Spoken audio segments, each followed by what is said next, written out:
विष्णुदेव, ये गज? मात्र गज नहीं देवराजेंद्र, एक नवजात गज। प्रभु, ये क्या कह रहे हैं आप? इस गज शिशु का शीश ही माता पार्वती के पुत्र का शीश होगा? ये कैसे संभव है प्रभु? स्मरण कीजिए देवगण, महादेव ने ये तो नहीं कहा था कि हमें मानव शिशु का शीश ले जाना ही अनिवार्य है। महादेव के कथन के अनुसार सर्वप्रथम जो भी नवजात शिशु दक्षिण दिशा की ओर मुख करके लेटा अथवा बैठा हो, उस शिशु का शीश लेकर जाना है हमें। और ये गज शिशु नवजात भी है और इसका मुख दक्षिण दिशा की ओर भी।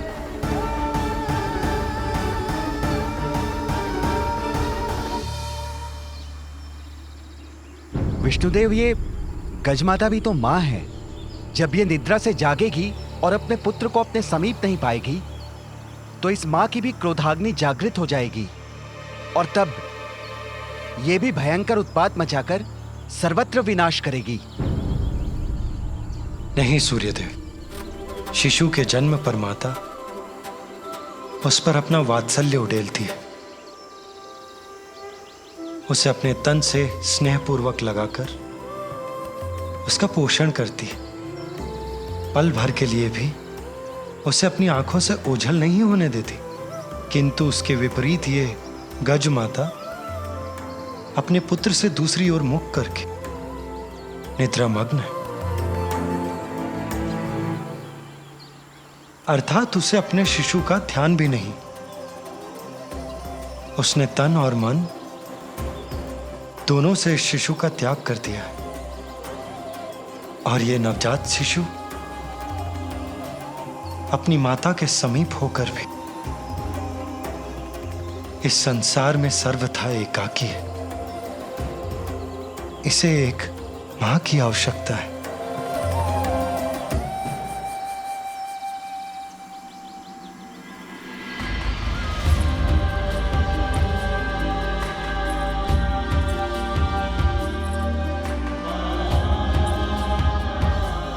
और वहां एक अन्य मां अपने पुत्र के लिए व्याकुल है।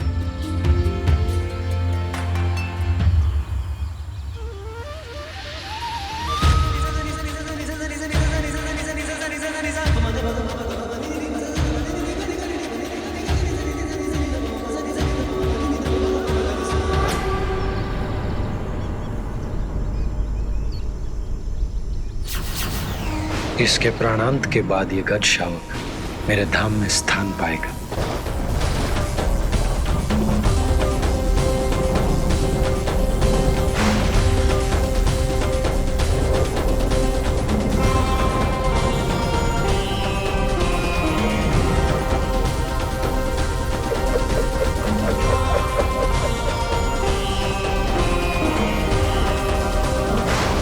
ये पाश किसका है और कौन है जो इस शिशु को बांधने यहां तक पहुंच गया?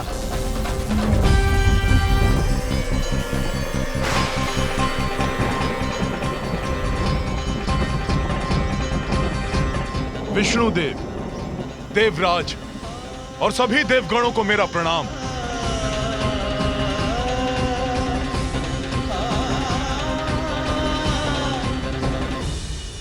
प्रणाम यमराज। किंतु आप और यहां, आपके यहां आने का क्या प्रयोजन है? देवराज, मैं यहां अपना कर्तव्य निभाने, इस गज शिशु को मृत्यु प्रदान करने आया हूं। किंतु यमराज, महादेव ने तो हमें आदेश दिया है कि दक्षिण की ओर जिस नवजात शिशु का मुख हो उसका शीश हम उनके पास पहुंचा दें, जिसके अनुसार ये गज शिशु उनके लिए सर्वथा उपयुक्त होगा। यही तो महादेव की लीला है। इस गज शिशु को मात्र 1 दिवस की अल्पायु प्राप्त है। यमराज इसे मृत्यु देकर और हम इसका शीश लेने एक साथ यहां पहुंचे, अर्थात महादेव की यह इच्छा नहीं है कि हम किसी शिशु की आयु छीनकर उनके पुत्र को शीश प्रदान करें। जब इस गज शिशु की मृत्यु होने ही वाली है, तो हमारे द्वारा इसका शीश ले जाने में कुछ भी अनुचित कहाँ है? इसे ही कहते हैं परमात्मा का न्याय।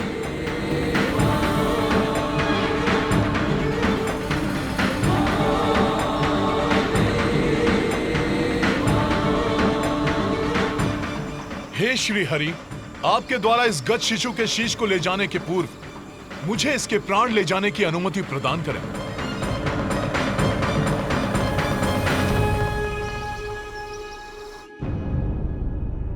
कितना समय बीत गया और मेरा पुत्र अभी भी निष्प्राण है। स्वामी,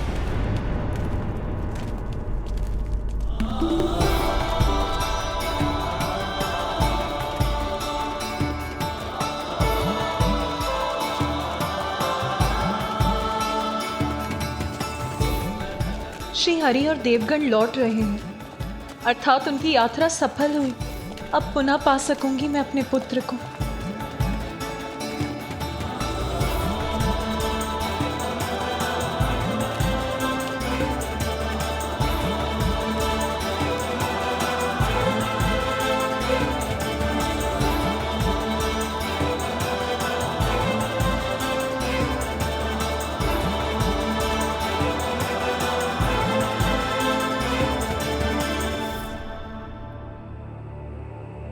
किंतु वो शीश कहाँ है जो श्री हरि और देवगण अपने साथ लाए हैं? अब तो वही शीश मेरे पुत्र का शीश होगा। आपके आदेशानुसार हम ले आए एक शीश।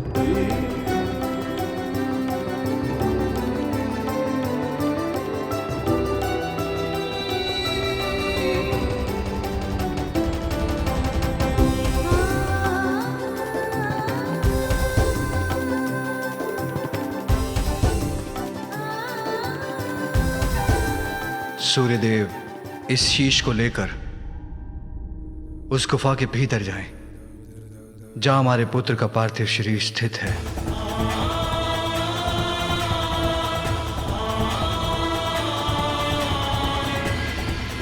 जो आज्ञा प्रभु।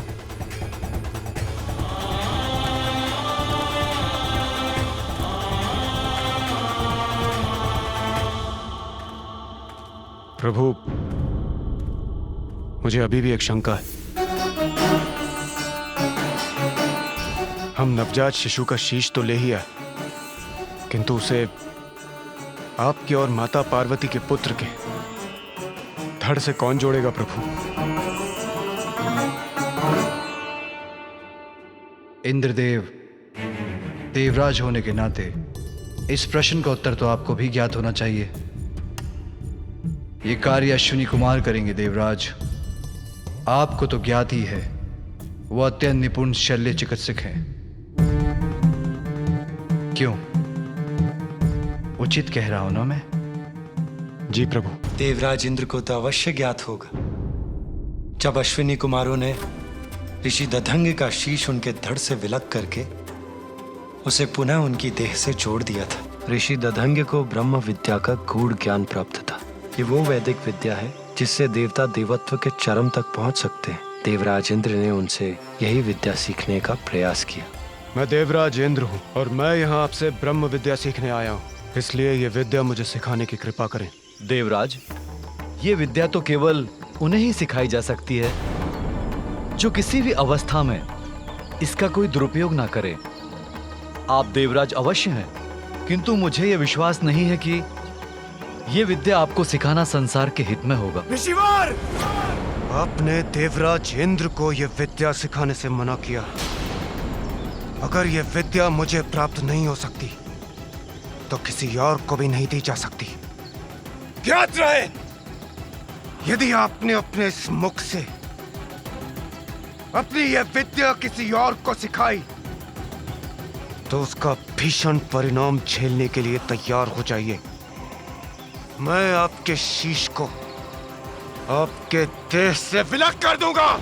किंतु ऋषि दधंग ने इस विद्या को देवराज को देने से मना कर दिया, किंतु उसके कुछ समय पश्चात ही अश्विनी कुमार ऋषि दधंगे से ब्रह्म विद्या सीखने के लिए पहुंचे।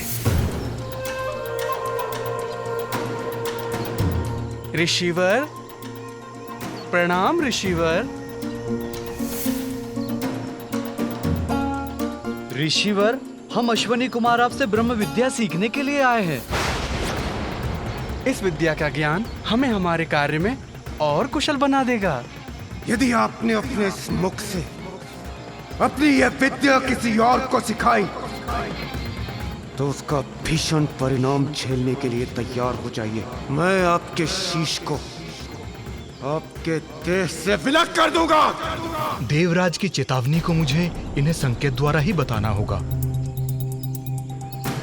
आप किसी भी प्रकार की चिंता ना करें। हम शल्य चिकित्सा में इतने निपुण हैं कि शरीर से विलग कोई भी अंग को जोड़ने का सामर्थ्य रखते हैं।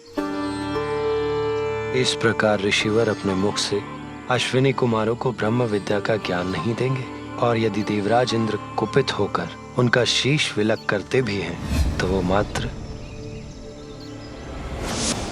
किंतु देवराज इंद्र को इसकी सूचना प्राप्त हो गई और वो इससे अत्यंत कुपित हो उठे कि उनकी चेतावनी के बाद भी ऋषि दधंगे ने अश्विनी कुमारों को ब्रह्म विद्या सिखाने का साहस किया। ऋषि दधंगे, ऋषि दधंगे।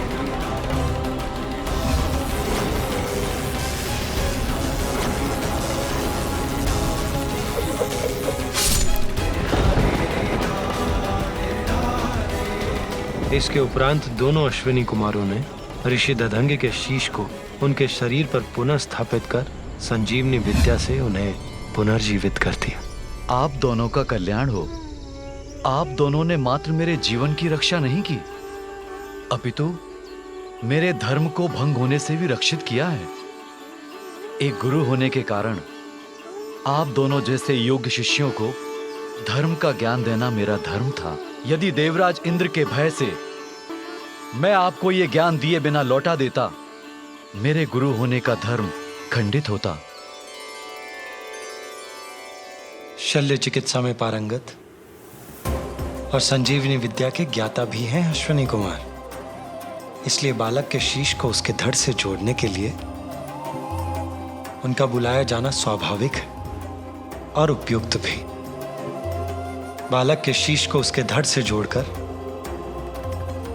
वो उसे प्राण दान देने में समर्थ है।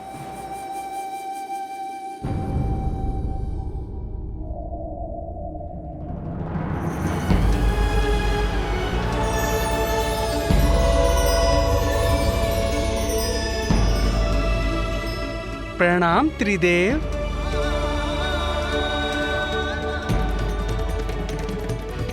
प्रणाम देवतागण।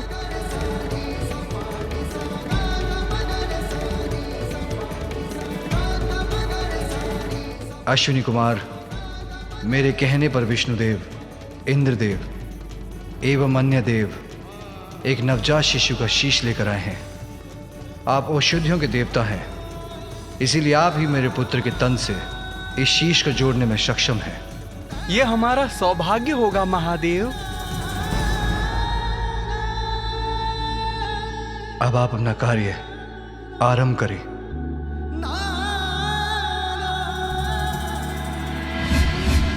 देवगण,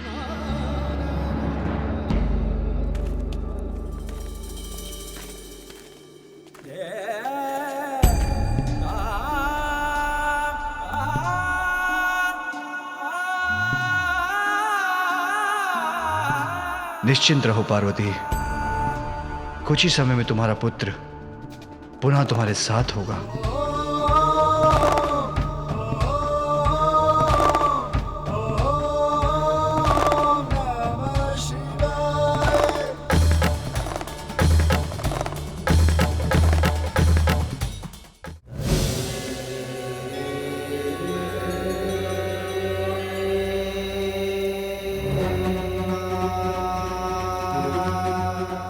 महादेव, हम शीश को तो बालक के शरीर से जोड़ देंगे, किंतु इनकी मृत्यु आपके त्रिशूल के प्रहार से हुई थी, इसलिए हम इन्हें जीवन प्रदान नहीं कर सकेंगे।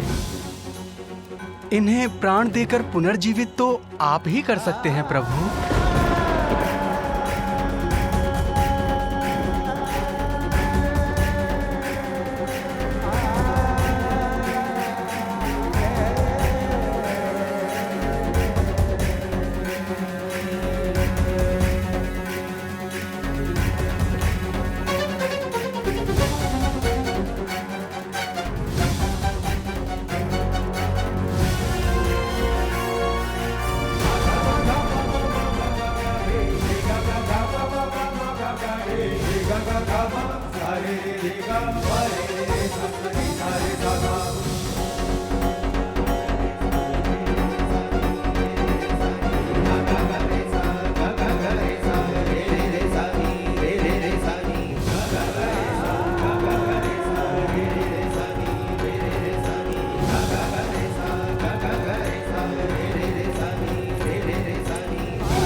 हमने अपना कार्य कर दिया प्रभु। अब मैं बहुत विचलित हो रही हूं।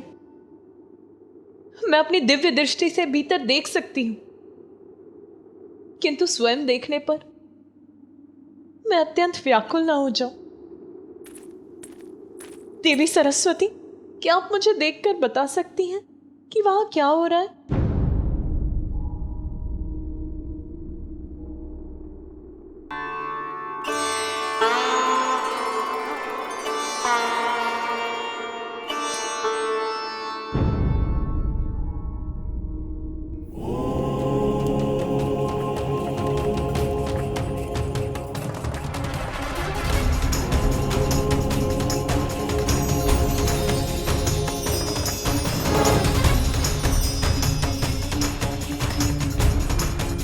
देवी पार्वती, महादेव आपके पुत्र को प्राण दे रहे हैं। उनके पांव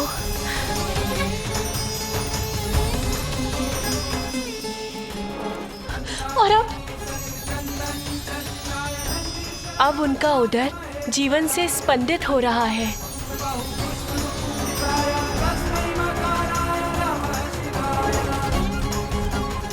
और अब क्या हो रहा है वहां? अब उनके हाथ और उनकी भुजाएं, उसमें भी जीवन का संचार हो रहा है। और बताइए ना, अब क्या हो रहा है वहां? और अब उनकी ग्रीवा क्रियाशील हो रही है।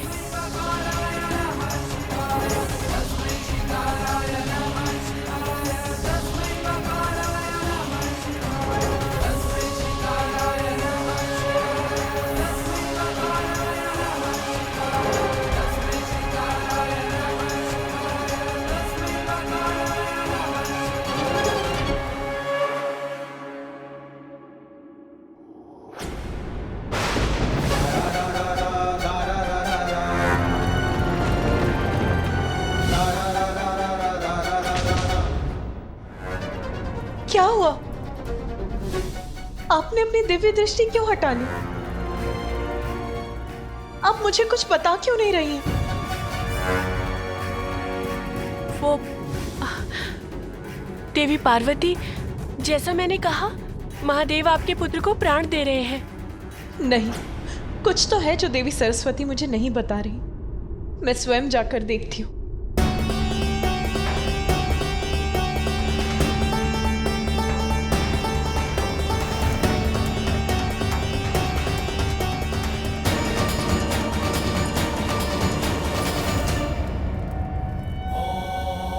गजाननाय नमः।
For more updates, subscribe to our channel, click the show links and enjoy watching the videos.